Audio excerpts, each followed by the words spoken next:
Do you ever have those days where you feel low energy and less motivated?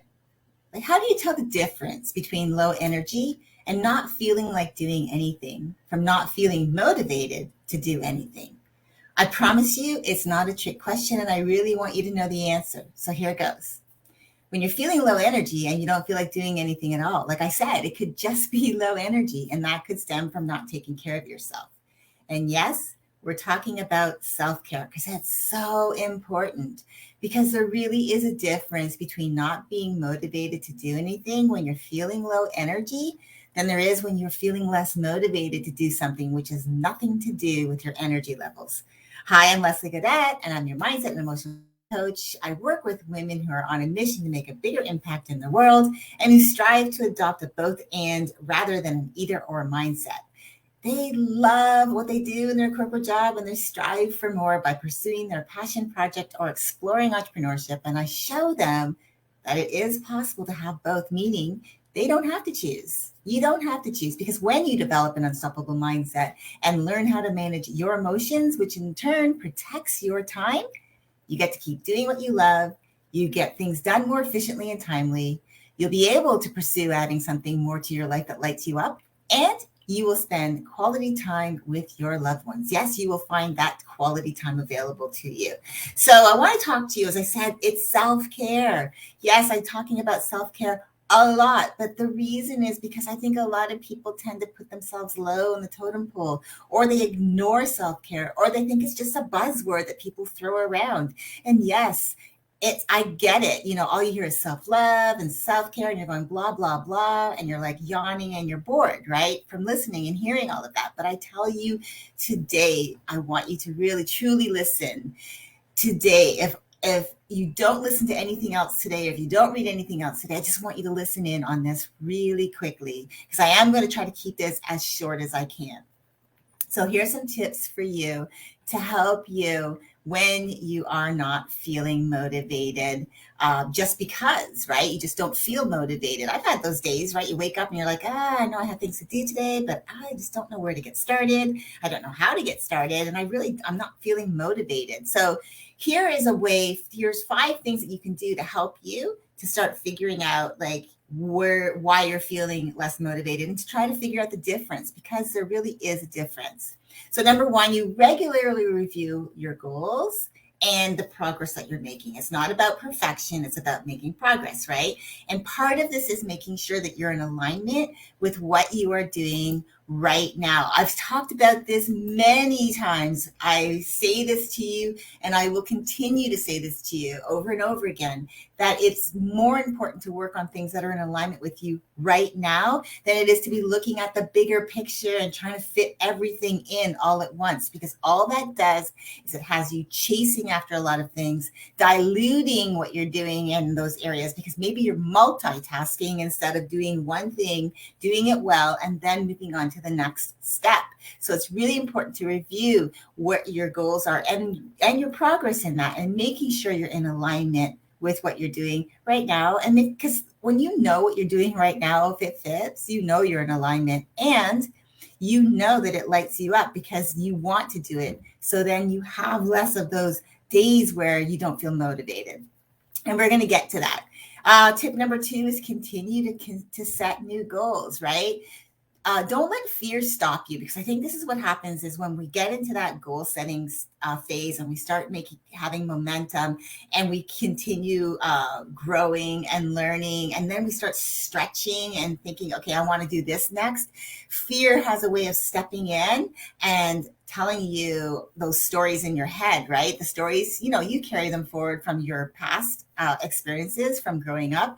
And they could be stories like, oh, people are going to judge and criticize you because, well, you're just not good enough. Or you're never going to amount to anything because that's what your teacher told you. Or maybe someone who you looked up to and admired told you that you'd never amount to anything. So you're afraid to set those new goals because that fear stepping in. But I want you to step through your fear, even when you're like, oh, I do not want to do this. I'm afraid it's not going to work out. That's okay, even if it doesn't work out the way you want it to, because when you allow yourself to step into something and you're stretching yourself, it reveals what you're capable of, and you'll probably surprise yourself when you do achieve your goal.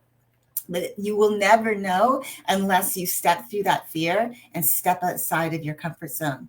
The third one is keep the momentum going. This is really important and crucial, especially if you're in the doing of, going after your goals, the steps, the tasks that you set for yourself daily.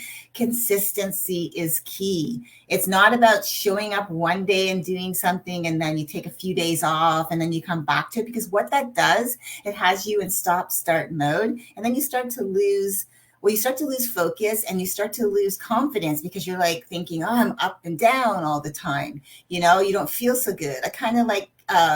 I like to make this comparison again between yo-yo dieting. You lose 5 pounds, then you gain 10, and then you lose 15, and then you gain another 10, or you gain another 5, because you're up and down, because you are not being consistent in having a healthy lifestyle. So it's the same thing when you're going after your goals and you're in the doing of things. Consistency really is key. So keep the momentum going.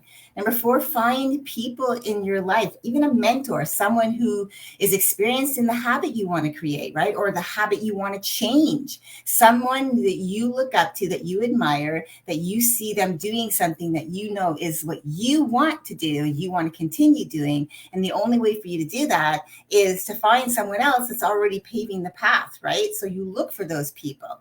And the last one is surround yourself. That's number 5. Surround yourself with positive people. And more importantly, people who have your back. These are people you can lean on. You can tell them how you feel without being judged or criticized. They hold space for you so that you feel seen, heard, and understood. So that is, when you are feeling like you're not motivated, figure out look at the bigger picture, ask these questions, go and look at what you're doing, review your goals and the progress that you're making sure you're in alignment, because that's really important. That's the number one key point here. Now, to know if the difference is that you're feeling low energy, well, it could be that you didn't get a good night's sleep the night before, but you forget about that because you're like, oh, I have this, I have to do this. You're in that, I have to do this, I must do this, I've got to do this.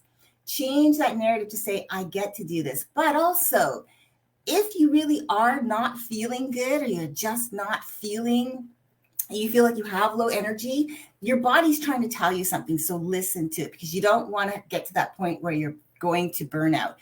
The reason why I say this is because a lot of the time, especially as you're starting something new and you get into that, oh, I'm so excited, and you start doing everything and you get into that momentum, and then you kind of go into the stop start modes, but you're into it, and you're push, and you ignore the signs of you're doing too much, you're overwhelming your calendar, you're saying yes to everything, you don't know how to say no, you're afraid to say no for fear of missing out on something, you think you have to be doing everything all at one time, and that's when low energy kicks in. And if you ignore that prompt from your body to you, you will find yourself burning out. So that's the difference between feeling less motivated due to being to low energy, is because you're ignoring the signs. So I want you to start looking at that. It's not about you being not being motivated. It's just because you have low energy. So learn to recognize those signs. On the flip side, if you are feeling less motivated, it could just be the fear of, right?